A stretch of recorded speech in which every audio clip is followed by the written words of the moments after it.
11월 22일자 말씀 역대하 18장 12절에서 27절 말씀 한 절씩 교독하겠습니다. 긴 말씀인데요. 한 절씩 교독하겠습니다.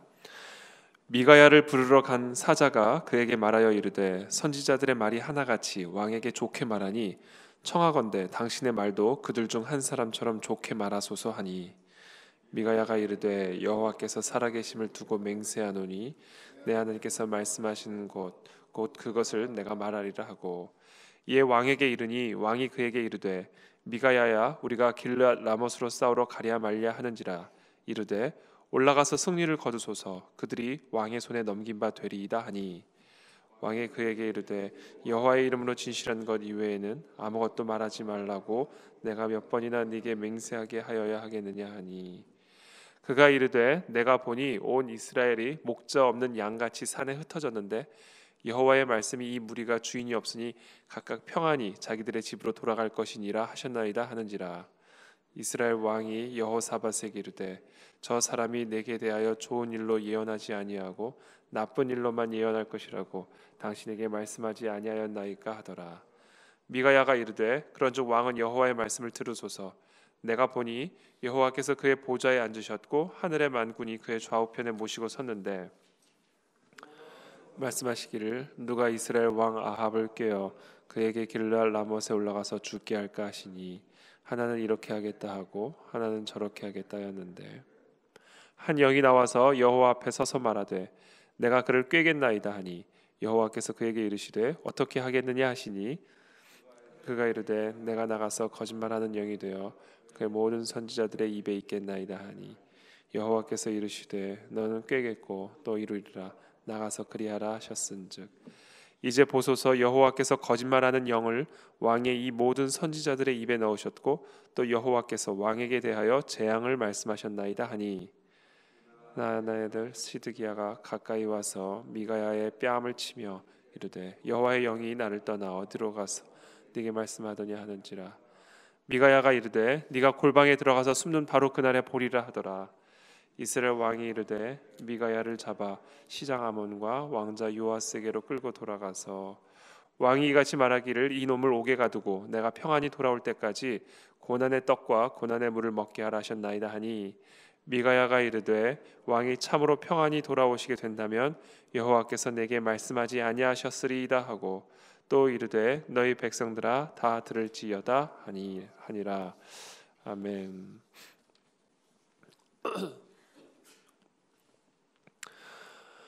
그래서 계속해서 역대하 18장 말씀 미가야 아합과 여호사밧이 친인척 관계를 맺고 결국 이 아합의 이 요청에 따라 전쟁에 나가게 되죠. 근데 전쟁에 나가기 전에 사실 이 여호사밧이 아합에게 요청을 하는 것이 우리 지난 수요일의 말씀이었습니다. 여호와의 말씀이 어떠한지 오늘 물어보소서. 모든 400명 정도 되는 수많은 선지자들이 다 하나같이 이 아합이 듣기에 좋은 말을 하죠. 올라가서 그 길르앗 라못을 취하라, 가서 싸워라 이렇게 이야기를 합니다. 그러나 이 미가야는 그들과 다른 예언을 하게 되죠. 또 오늘 본문은 약간 조금 이렇게 헛갈리고 혼돈스러운 부분들이 있습니다. 일단 우리가 확실히 오늘 본문을 통해서 알 수 있는 것은 그 수많은 선지자들, 그 400명 정도 되는 선지자들이 이 아합에게 올라가서 싸워라, 길르앗 라못을 취하라. 이것은 하나님이 당신에게 주시는 땅이다라고 이렇게 이야기한 이유가 하나님이 하신 일이다라는 겁니다. 하나님이 거짓의 영을 그 400명의 입술들에 넣으셔서 아합에게 거짓된 예언을 하도록 하나님이 하셨다라는 겁니다. 그게 오늘의 이야기예요. 19절의 말씀입니다. 19절의 말씀. 여호와께서 말씀하시기를 누가 이스라엘 왕 아합을 꾀어 그에게 길르앗 라못에 올라가서 죽게 할까 하시니 하나는 이렇게 하겠다고 하나는 저렇게 하겠다 하였는데 한 영이 나와서 여호와 앞에 서서 말하되 내가 그를 꾀겠나이다 하니 여호와께서 그에게 이르시되 어떻게 하겠느냐 하시니 그가 이르되 내가 나가서 거짓말하는 영이 되어 그의 모든 선지자들의 입에 있겠나이다 하니 여호와께서 이르시되 너는 꾀겠고 또 이루리라. 나가서 그리하라 하셨은즉. 자, 지금 이 본문은 마치 그 욥에게 고난이 임하기 전에 천상에서 있었던 그 회의의 모습을 연상케 합니다. 악한 마귀가 하나님에게 다가가서 하나님, 저 욥을 하나님이 다 잘되게 하셨으니까 욥이 그렇게 하나님을 경외하지, 한번 그를 쳐보십시오. 그러고도 그 욥이 하나님을 경외할지 한번 봅시다. 그랬더니 하나님이 허용을 하시죠. 그래, 가서 쳐라. 그러나 욥의 생명만큼은 건드리지 말라. 이렇게 하나님이 허용을 하시되 동시에 정확한 제한을 두시죠. 그러면서 카메라 줌이, 저 천상 회의를 비추던 그 카메라 줌이 갑자기 이 현상 세계에 비추면서 욥의 가족과 욥의 재산에 갑작스러운 느닷없는 폭풍이 불어닥치는 그런 모습을 볼 수가 있죠. 오늘도 그 장면을 연상케 합니다. 이 400명이나 되는 수많은 선지자들이 이 아합에게 다가가서 거짓 예언을 할 때, 카메라 줌이 이번에는 현상 세계에서 천상으로 올라가죠. 욥은 천상에서 현상으로 내려왔다면 이 현상 세계에서 천상 세계로 올라가며 설명을 합니다. 어떤 일이 있었는지. 그 이야기예요. 지금 하나님께서 아합을 죽이기로 결정하셨어요. 19절에 보면, 그렇죠? 누가 이스라엘 왕 아합을 꾀어 그에게 길르알 라못에 올라가서 죽게 할까? 죽이기로 작정하셨습니다.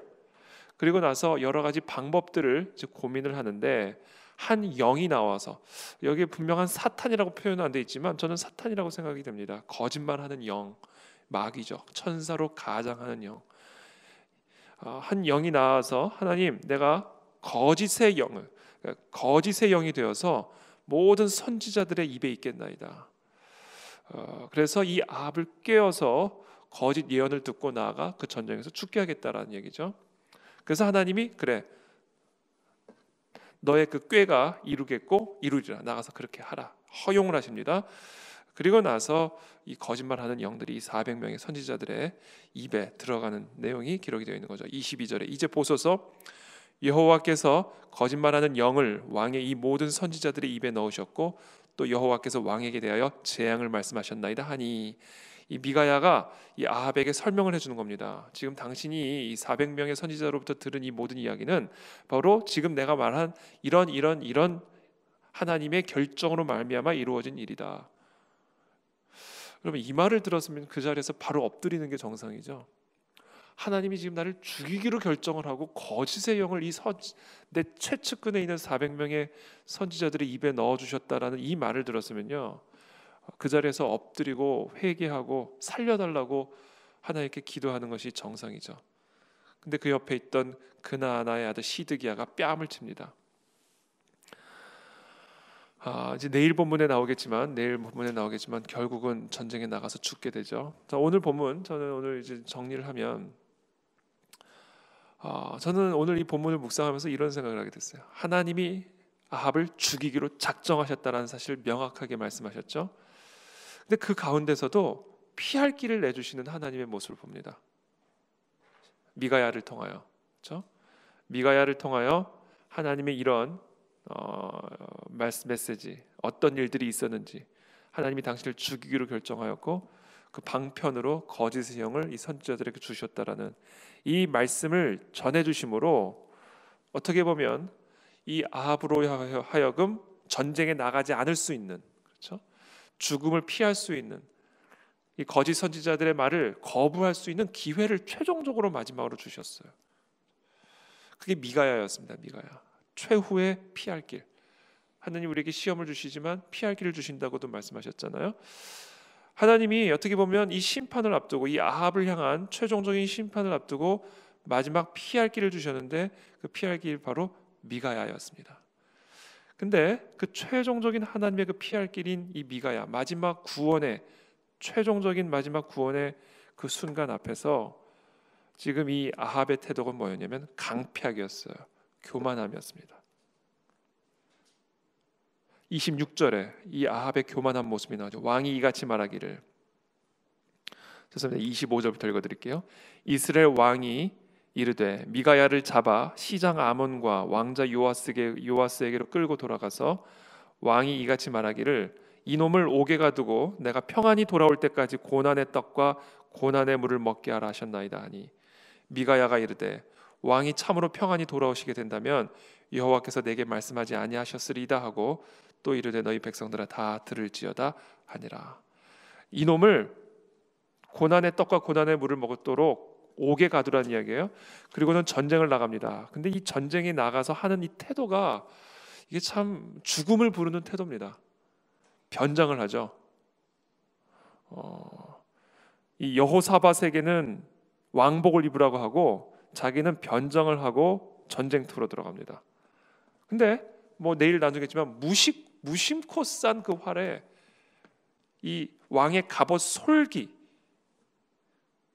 그 솔기를 맞아가지고 죽는 거예요. 이 브레스플레이트, 이게 이스라엘 왕의 갑옷 솔기가 이렇게 틈이 난 비트윈입니다. 비트윈. 이 갑옷과 갑옷을 연결하는 이 비트윈 안에 이 무심코 쏜 활이 들어가서 맞아 죽어요. 그러니까 이게 얼마나 지금 이 왕의 태도가 하나님 보시기에 강팍하고 교만하고 정말 이 죽음을 부르는 태도인지 우리가 볼 수가 있죠. 오늘 결론적으로 얘기를 하면요, 강팍은요 죽음을 부르는 징조입니다. 지금 내 마음이 강팍해진다. 하나님의 말씀, 근데 그 말씀이 나를 찌르고 이 미가야의 예언처럼 나를 불편하게 하는 그 말 앞에 내 마음이 강팍해진다. 그거는 내가 죽음을 향해 나아가고 있음을 명확하게 가르쳐주는 사인이에요. 바로가 그렇게 해서 죽었죠. 10번의 기회를 준 거예요. 하나님이 어떻게 보면 10번의 기회를.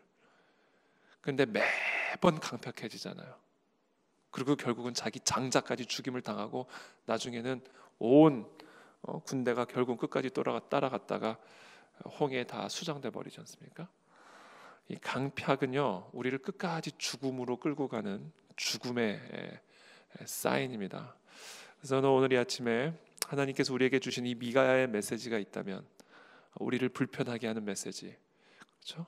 나의 뜻과는 상반되는데 다른 사람들은 다 옳다고 이야기하는데 단 하나의 말씀이 계속 나의 마음을 찌르고 있는 그 메시지가 있다면 그 메시지 앞에 우리가 정말 무릎을 꿇게 되기를 축복합니다.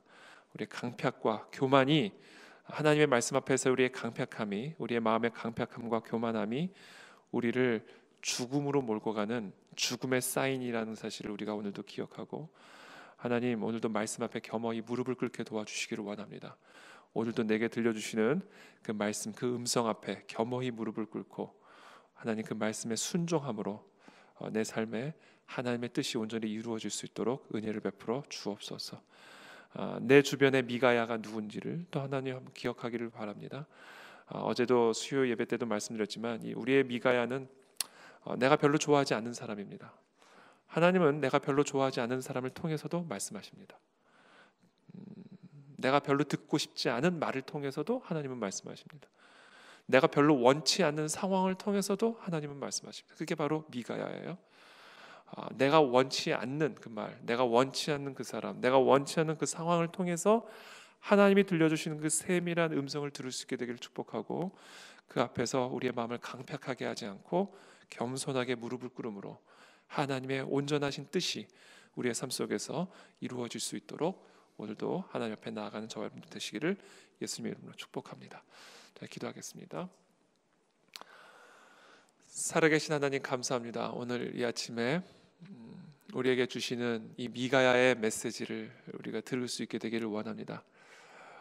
정말 나의 마음을 불편하게 하고 때로는 나를 내가 별로 원치 않는 그런 상황을 통해서도 하나님은 우리에게 말씀하시는 것을 우리들이 이 아침에 다시 기억하게 되기를 원합니다. 이 미가야의 메시지처럼 원치 않고 듣고 싶지 않은 그런 사람을 통해서도 때로는 하나님 우리에게 말씀하시는 것을 우리들이 기억합니다. 하나님 오늘도 우리가 겸허하게 하나님 앞에 무릎을 꿇고 우리에게 주시는 그 메시지, 그 미가야의 메시지를 들을 수 있게 도와주시고 그 앞에서 우리의 마음이 강팍해지지 않도록 하나님 은혜를 베풀어 주셔서 오늘도 우리가 살아나고 회복되고 하나님의 뜻이 이루어지는 그런 복된 하루가 될 수 있도록 오늘도 우리에게 은혜를 베풀어 주옵소서. 예수 그리스도의 이름으로 기도합니다. 아멘.